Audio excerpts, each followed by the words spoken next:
जी हाँ, सारे व्यूअर्स ਦਾ ਪ੍ਰੋਗਰਾਮ ਨਾਲ ਜੁੜਨੇ ਨਾ ਤੁਸੀਂ ਦੇਖ ਰਹੇ ਹੋ ਅੱਜ ਕੱਲ ਅਮਰੀਕਾ ਸਾਂਝੀ ਸੋਚ ਟੀਵੀ ਤੇ ਮੈਂ ਇੰਦਰਜੀਤ ਕਾਲੀਰਾਏ ਅੱਜ ਕੱਲ ਅਮਰੀਕਾ ਤੇ ਆਪਣੀ ਗੱਲ ਚੱਲ ਰਹੀ ਹੈ ਜਿਹੜੇ ਅਮਰੀਕਾ ਦੇ ਇਲੈਕਸ਼ਨ ਆ ਰਹੇ ਨੇ ਆਪਾਂ Congress candidates local state assemblies state senate ਔਰ ਲੋਕਲ ਕਾਉਂਸਲ ਦੇ ਵੀ ਕੈਂਡੀਡੇਟ ਜਿਹੜੇ ਹੈਗੇ ਉਹਨਾਂ ਨਾਲ ਗੱਲਬਾਤ ਕਰੀ ਦੀ ਹੈ ਅੱਜ ਆਪਣੇ ਨਾਲ ਜੁੜੇ ਹੋਏ ਨੇ ਜੌਨ ਡੁਆਟੇ ਇਹ ਕਾਂਗਰਸਮੈਨ ਹੈਗੇ ਨੇ ਕੈਲੀਫੋਰਨੀਆ ਤੋਂ ਔਰ ਇਲੈਕਸ਼ਨ ਦੇ ਵਿੱਚ ਇਹ ਆਪਣੀ ਕੈਂਪੇਨ ਫਿਰ ਚਲਾ ਰਹੇ ਨੇ Welcome to Ajkal America, John.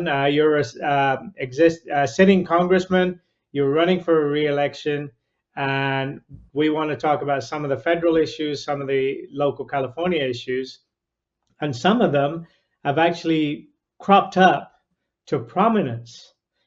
We've had an ongoing issue with immigration. It keeps recirculating, if I can call it that way.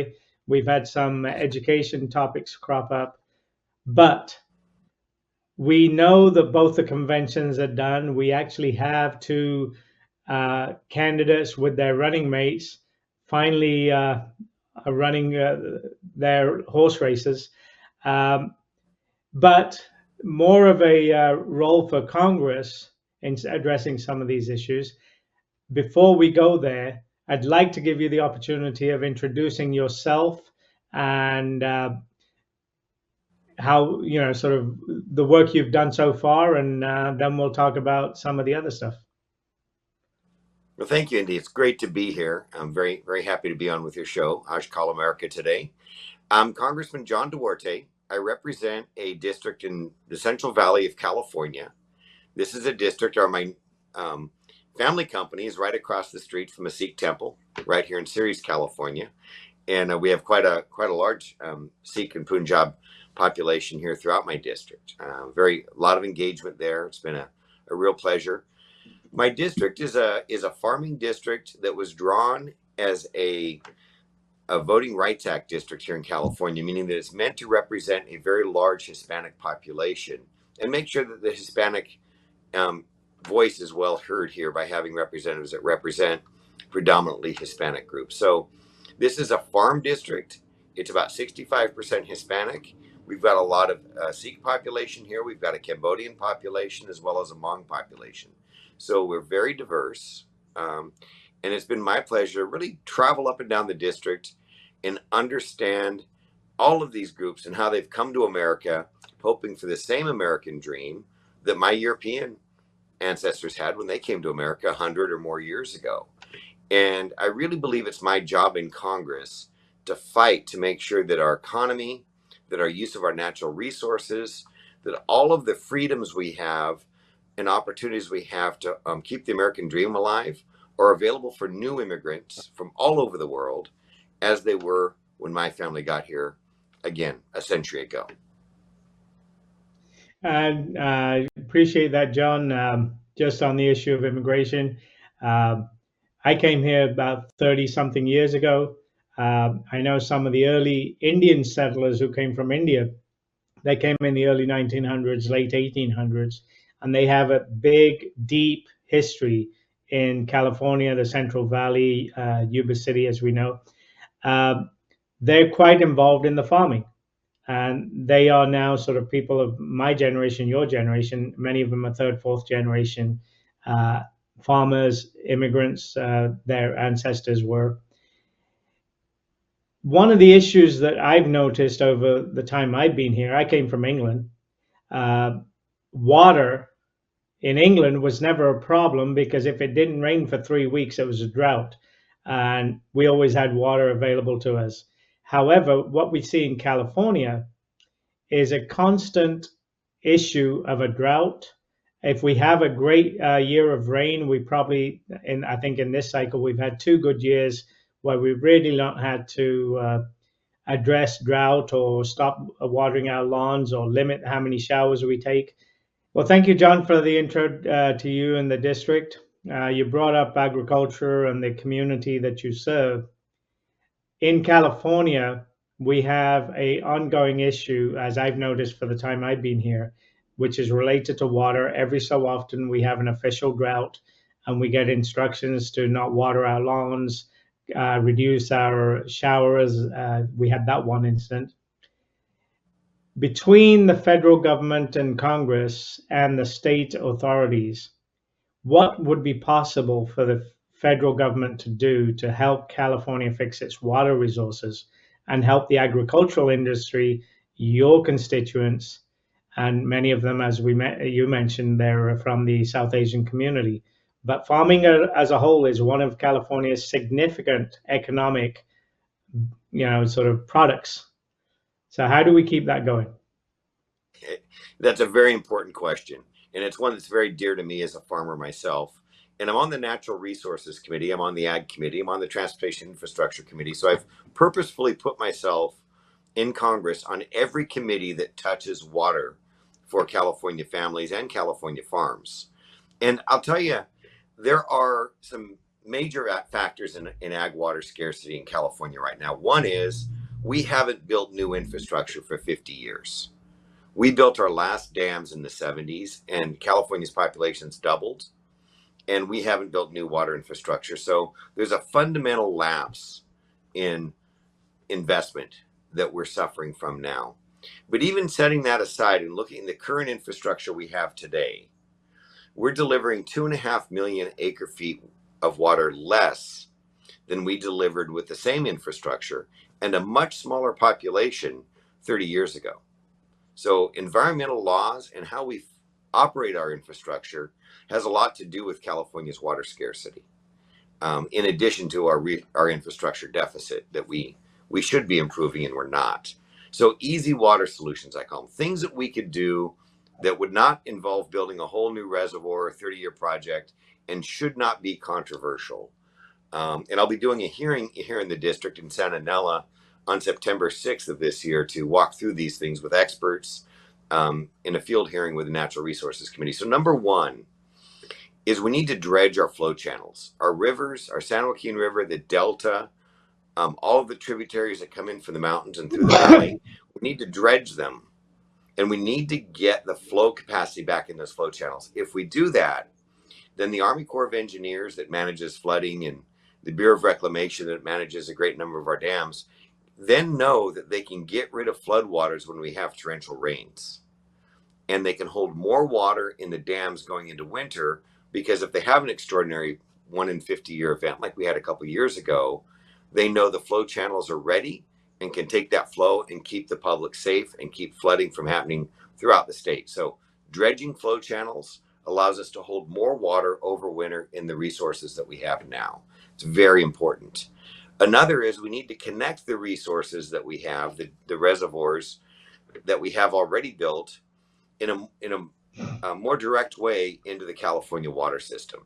And greatly, this means taking the South Folsom Canal, which comes out of Folsom Reservoir, and connecting it straight into the Delta Forebay for the pumps that go to the water canals that serve the entire state. And this will get more water for families in Southern California. It'll get more water for farms up and throughout the valley. Then after that, we need to look at our Endangered Species Act, our biological opinions, and how we try and protect endangered species from extinction. We have washed hundreds of millions of acre feet of our water from California out to the ocean, trying to recover the Delta smelt and trying to recover salmon populations. After decades of depleting our groundwater, drying up our cities and farms, and putting our citizens in water rationing very frequently, we haven't recovered these species. So if we're going to use our precious water resources to recover endangered species and for other ecological ends, we need to have accountability that we're actually accomplishing those environmental ends with the tremendous use of our scarce water resources. So if we do those things alone, we're going to have a much better outcome in terms of delivering water to homes, farms, soccer fields, ecological grasslands and estuaries up and down the state. We need to keep water in our environment to achieve biodiversity and real environmental benefits, not just imagined or negligible benefits in terms of very specific species restoration. Thank you, John, on that, and I totally agree. And you've covered something that I might have indirectly tried to ask related to this, which is the actual environmental issues that put us where we are. And what I sense is some sort of a disagreement on the management policy, where a lot of the environmentalists, or well, maybe socially liberal environmentalists want to approach, and then on the other side, practical environmental projects that work for saving humans as well as the animal habitat and being ecologically fair to all. On the same farming aspect, we've addressed the resources, at least in the water context. Uh, your constituents, like you said earlier, are comprised of a lot of immigrants. And technically, America is a land of immigrants, and we are specifically immigrants from one generation or another. We've had a significant issue over the last 4 or 5 decades addressing immigration. We go back to President Ronald Reagan. He thought he was addressing this and bringing an end to it by providing amnesty to those who were already here, getting rid of this fear factor. But over the years since then, we've really not had a concrete solution. It's just got worse. We came up with the idea of building the wall. However, that never got finished because politically we have disagreements. 4 years later, all we've heard on the media is that masses of people who are crossing over the border, they're lining up on the roads leading up to the border entrances. We've had crime issues that are being highlighted in many cases. But there's another common theme that I believe is there. Some of the immigrants who came through the front door and jumped through hoops to get here, whether they had to have medical examinations, whether they had to prove that they didn't have those undesirable illnesses or they had been treated. Many of them had to prove their academic qualifications so they could be an economic factor, contributing factor for the country. I myself was an IT specialist, but the point is, a lot of these people have come through the front door, and many of them may be the family chain system. However, I know a family here. It took them 18 years to go through those hurdles before they could come over here and join their family. And we have these people coming over, and not only are they coming over, but they're also getting some benefits that were never afforded to those who came through the front door.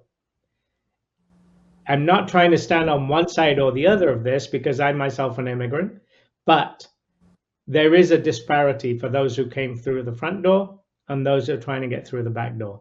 Many of those who came through the front door have a inclination and a desire to make sure people come through the front door. Not only because of the crime factor, we have the unmonitored health issues during COVID. Every one of us had to get the vaccination, but we don't know if they did. And we end up with the crime issues and all these news media reports that we hear. What is there that Congress, because it's a federal issue addressing immigration, many of the states have tried to put their contribution in, always faced with a controversy. It's a federal issue, not a state issue. So Congress, when you guys get back together in January, what could you logistically and solidly do that may address this issue once and for all? Well, we need a broad immigration compromise. We need to solve a lot of these problems in a single legislative package. And I'm very strongly in favor of having robust border security, which I think the American people are demanding. We also need to recognize that there are millions of people in the country now who've worked in our communities, live in our communities, are raising families in our communities that we're simply not going to extradite. They're facts here. They're raising children here who are citizens. They're married to citizens, and they've been law-abiding, contributing members of our society here to work for some time. So we are going to need an amnesty program. But that is in conjunction with border security. And I believe there's a sincere and real concern that we need to have safe and fair, secure and fair elections here in America, and that only citizens should vote. And so I think part of any border and immigration package is also going to be the Secure and Fair Elections Act that makes sure that we go into elections that you are a U.S. citizen if you vote. Now, if you have a green card, that's great. Enjoy the American dream.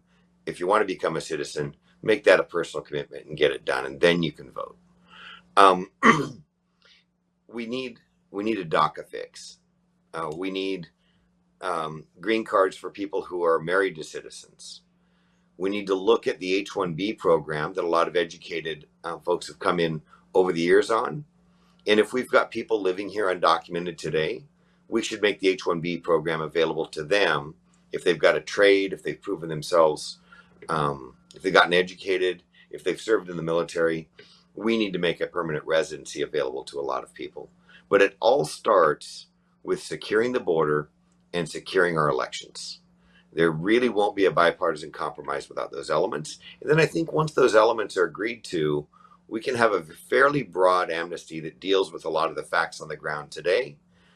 Families who've been here a long time, children who don't need their parents deported, need to know that they can come home from school and find mom and dad still there in the house with a secure status that keeps them in America, in our communities. So this can all get done. I am beginning an effort to draft my own bill based on a lot of immigration bills that I've signed on to in Congress.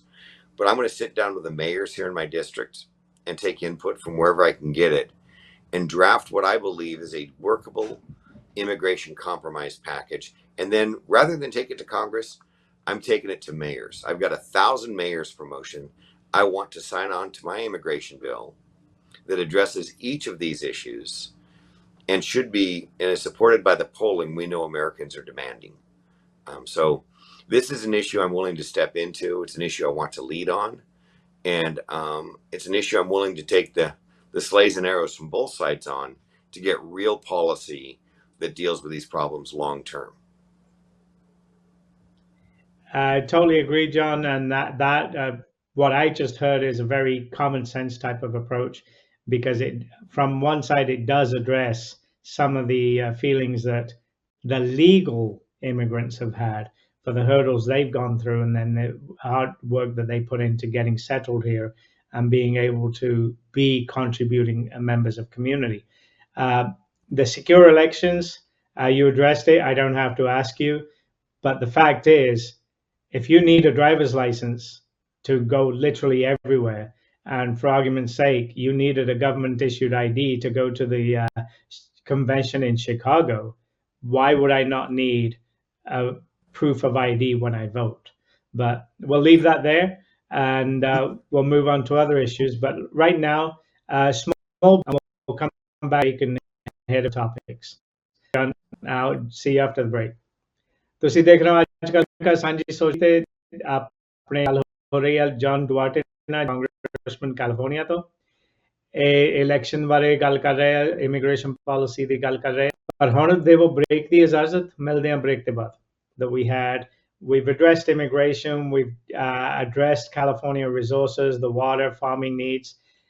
There's another thing that sort of a lot of immigrants we've talked about, they come here, they're educated, and one of their paths for coming here is the fact that they are scientists, doctors, engineers, qualified with bachelor's or master's degrees, even PhDs.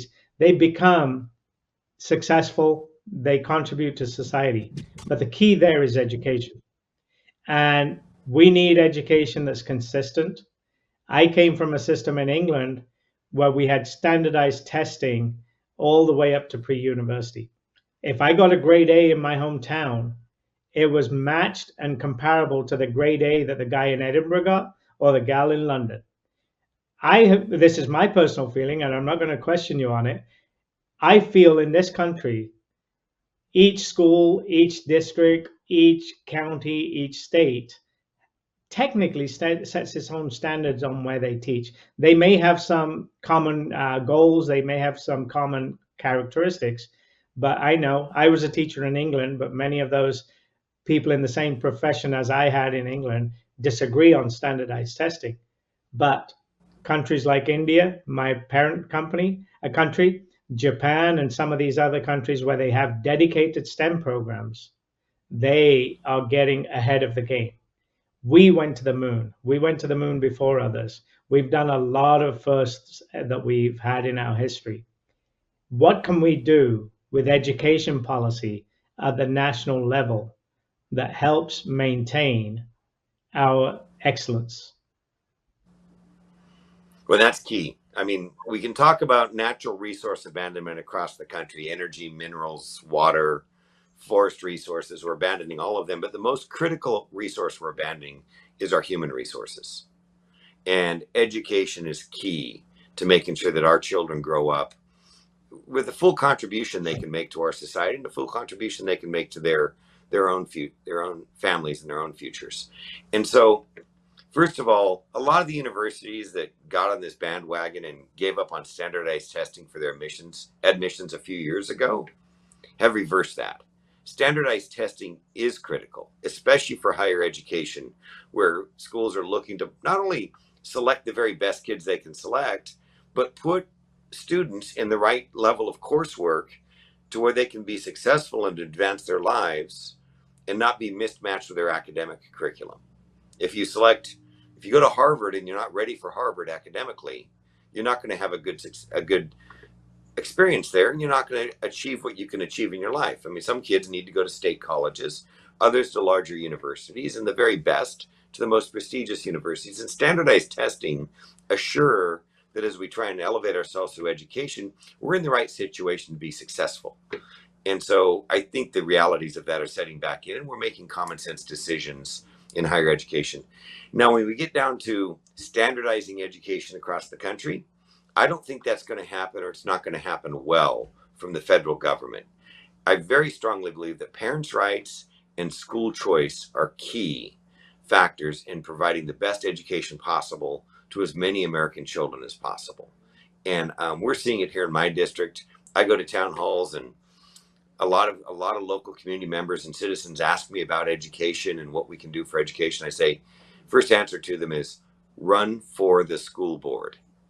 Run for your local school district board and support not only charter schools and private schools and voucher systems, but we can create school choice right within the public school system by having open enrollment. And with open enrollment, we can also start to empower our public school principals more, give them more control over their resources, and let them decide which teachers they want to attract, which ones they want to keep, which ones need to move on, and which of those teachers can fill classrooms and attract the parents and the students to make their school as successful as possible. And only by having that local competition for parents and students and from school to school are we really going to achieve realistic gains in our public school system, which is by and large the very biggest part of our education system here in America. And we need to support it, but we need to integrate competitive forces within it. And I'm very strongly in favor of open enrollment in public schools, giving parents choice wherever possible. And if we can get to voucher systems and charter schools more and more, that's great. But let's not disrupt our entire school system right now. Let's take some incremental steps and create that competition. Again, I totally hear you and I totally agree with you, at least from my own educational experiences as a teacher. But I'm going to throw something at you, but I'm not going to question you on it. I believe in England, we only had a school district was one county. We didn't have multiple school districts per county. I totally understand that our counties are disproportionately populated. We've got counties in Northern California, we've got counties in the Central Valley, don't have the population of LA or San Francisco. So from a representation point of view, I can accept to keep the sizes of the representation or the people that people represent is proportional. However, our school districts tend to be top heavy. Our schools tend to be top heavy. My argument here is, why does a school need 5 or 6 or 4 vice principals? In England, we had one head teacher and we had one deputy head teacher. They managed the whole. There was more just doing teaching than bean killers and pen pushers. What could we do to make it more education related for teachers being paid appropriately and not having an administration expense. But that's not a question. I'm just going to throw that I'll at you. answer Maybe it. it's I'm something happy to that you address could. it. I'll step right Okay. into it. And I think I kind of touched on it. And it's a very important question. And there's some easy answers, I believe. One is create open enrollment and give more control of the school's resources to the principal of the school. And let the principals of the school compete with results. Let them decide for themselves what services they wish to buy from the district office, and let them decide for themselves what services and curriculum they choose to purchase online or from other private sources. Let the school principal decide what their overhead staff needs to be, and let the school principal pay their teachers in a competitive, call it free agent sort of way, that gives the teachers that can fill the classroom and motivate parents to put children in that school differentially over teachers that, people that parents are less interested in having their children attend class with. And let's let teachers really earn and compete to improve their lives by being high performing and educating our children. And so I would like to see within the public school system a much more competitive environment and much more free agency and much more control over resources by school principals. And then to the other question, yeah, there's some great work done on, if you look at school board zoning, school zoning, property taxes, and school district assignments. There are places in America here where homes across the street from each other can be greatly different in price simply because one's in a more premium school district than another home across the street. Same home, same street, different sides of the street, different school districts, different values on those homes because school districts have a great deal of value. And it becomes unfair to lower income families and kids that want access to these better public schools but can't afford a home in those districts.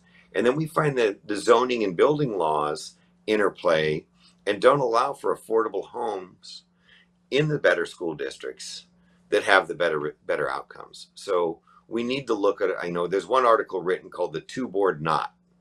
And anyone that Googles the two board knot can read a very good breakdown of how the school boards and the zoning boards interplay to create elitist enclaves within communities that are really exclusive for higher income families and don't allow them mixing, that I think is more fair to lower income families and healthier societally in general. So I very much agree with you on that. Well, thank you for that. I was only intending it to throw it, possibly plant a seed, but you addressed it, so I appreciate that personally. Uh, Moving on from the education piece, and they all correlate to where we started with the agriculture and California's economy. We're seeing a lot of layoffs from many of the big companies. And California specifically, we've lost a whole bunch of companies to another state. But at the national level, this employment number is going to impact our employment. As unemployment is probably going to go high. Maybe there's a lag in the reporting. Maybe there's some sort of shady numbers, but we won't touch that. Whatever we have happening, at least in our own state, Bay Area, I read somewhere, has lost 140,000 jobs over the past few months. That's a lot of jobs to lose in the Bay Area. The ripple effect is going to be housing and economy, because if you have less to spend, it's going to have that impact. From a federal level, we talk about the Fed rate cuts and all this other stuff. What could Congress do to soften the impact of any economic downturn, job losses, or whatever we may encounter, but keep the economy gassed up and running, not if not on full throttle, maybe in the third gear of a manual car? You're using metaphors there I agree with. Gassed up, full throttle. Let's talk about energy policy. HR 1, when I got into Congress last in 2022, was the first bill we passed in Congress, and it was about American energy. We need to drill American oil. We need to have a nuclear energy program that actually moves forward new generation nuclear reactors. We need to provide affordable, clean energy, including natural gas, here in America to fuel our economy. We have a carbon economy on this earth. And if you decarbonize a carbon economy without a realistic alternative, it will crush the quality of life of Americans. And that's what we're doing. If you look in California, we've gone for the green energy too strongly. We've increased our cost per kilowatt in PG&E. Some of my lower income families that work in the farms and out in the heat all morning can't even afford to air condition their homes in the afternoon for any level of comfort. 105 degrees, and they're ventilating their homes without air conditioning at all. Here in the Central Valley in the summer, it's not right. Working families should have a more comfortable life than that. And it all goes back to energy policy. America sits on enough natural gas to replace 4 Saudi Arabias. And through fracking and our efficiencies, we can produce that natural gas at an energy equivalent of $24 a barrel of oil.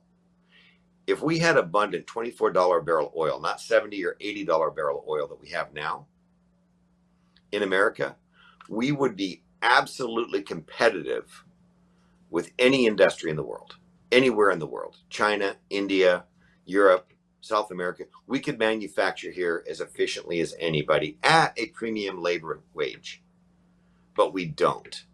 And because we've decarbonized our power grid and not grown nuclear to replace it, to have affordable, abundant energy, American workers are paying the price today.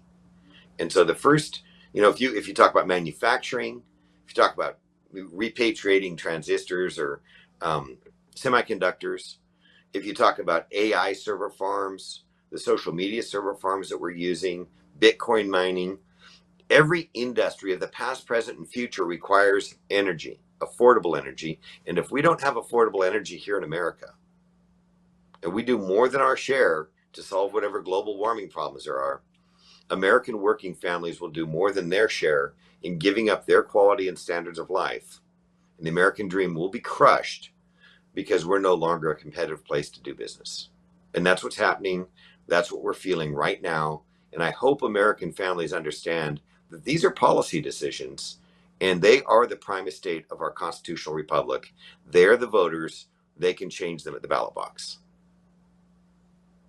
And again, totally agree on the policies and the pricing structures and how it can impact the economy. Again, another angle on our prior discussion, it was education, it was contribution of academics, educated people to the economy. In California, we've just had, and you brought this up as parents' rights in the previous discussion, the legislation was passed, Governor Newsom signed it, basically removing parents' rights. For argument's sake, if my kid at school came back or never came home and told me, but told you, a high school teacher or a mid-school teacher, that he this morning was not feeling the way he was biologically born, he feels like he's a girl. The school does not have to pick up the phone and call me. The school authorities or ever, they can do whatever they want to start transitioning this kid without the parents being involved. That seems to me, if I brought this child into the world, why would I not have a right over what happens to my child? And especially medically. There was a time, unfortunately, my kids have grown up and they've gone through college and everything else. They're actually working adults. But when they were going through middle school, high school, everything, I was the one who was called when they were sick. I was the one who was called when they needed to come home because they didn't feel right. Why suddenly then is somebody else who's got no parental interest in my child or your child or every other parent in the school system, how come they're not relevant anymore? But the added thing to that is the same topic. When we talk about rights, civil rights, women's rights, parents' rights, we have an issue here. We have a Supreme Court justice who told us she does not know what a woman is because she's not a biologist. I'm sorry. Are you trying to tell me that you're not a woman? I can't handle that personally, but it's impacting our young kids. It's impacting our girls, high school girls, middle school girls, and even in the Olympics, this became an issue. in the boxing sport. Our president and the administration put in an amendment towards Title IX, where they were going to make this a factor for Title IX funding and stuff. Fortunately, I believe late last week or last week, the Supreme Court said no. The other part Yeah. of my question, because I'm trying to save time, is on gun rights, which are, again, people rights. We have the state of California telling us how many guns we can buy a month. They're going to tax us on our guns and ammo. They're limiting our CCW rights of where we can actually conceal carry. I can't go to the Sikh temple. I can't go to my friend's church. I can't go to the mall. But if I can't go to the mall with a CCW, how do I protect my family? How do I protect somebody else? So, in a roundabout, multifaceted civil rights issue and saving time, let's just concentrate on the women's rights issue. Congress, can they do anything to define the concept of rights when it comes to protecting women's rights? You want to give them the right to choose, but then you want to contaminate their sports. It does not make sense to me. Can you fix that for me? Well, we did pass a bill in Congress. I forget the exact name of it, but it was protecting women in women's sports. And it went through Congress. It did pass. It was Ashley Hinson from, I believe, Iowa, wrote the bill, and I was very happy to vote for it. Of course, we don't control the Senate. We don't control the White House. And so the bill has not been taken up in the Senate. But again, these are issues that really interfere with civil rights and parents' rights. And I am 100% for civil rights and 100% for parents' rights. And the Second Amendment, the ruling came down from the Supreme Court, written by Clarence Thomas, that the Second Amendment is not a second-tier civil right in America. It is a civil right that stands right there alongside free speech, and the protections are broad, and they're resounding, and they're durable.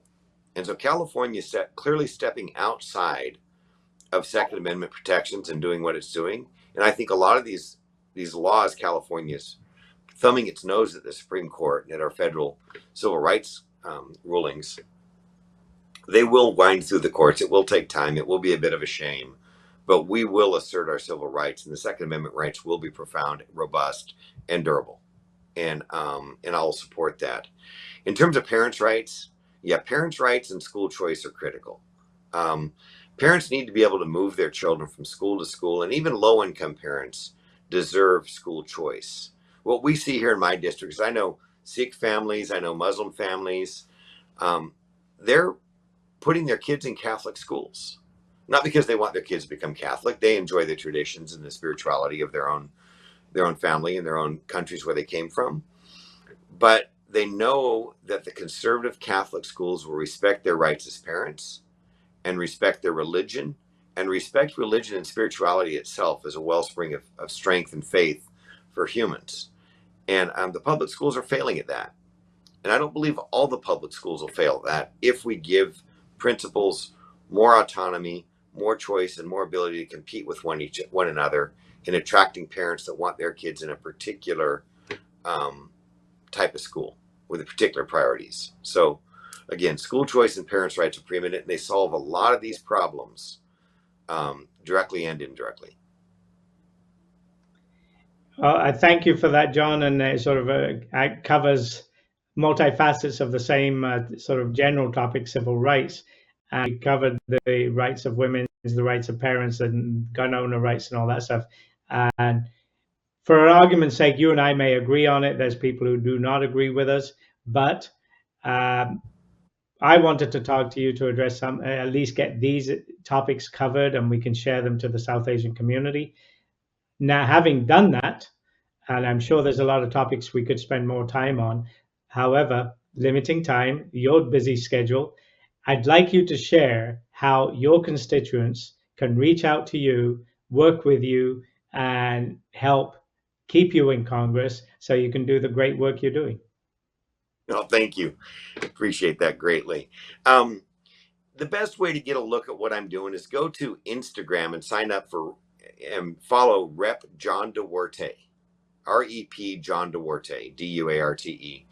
and that'll get you clips of all of my activity in committee hearings, what I'm really propounding in Congress, as well as what I'm doing around the district.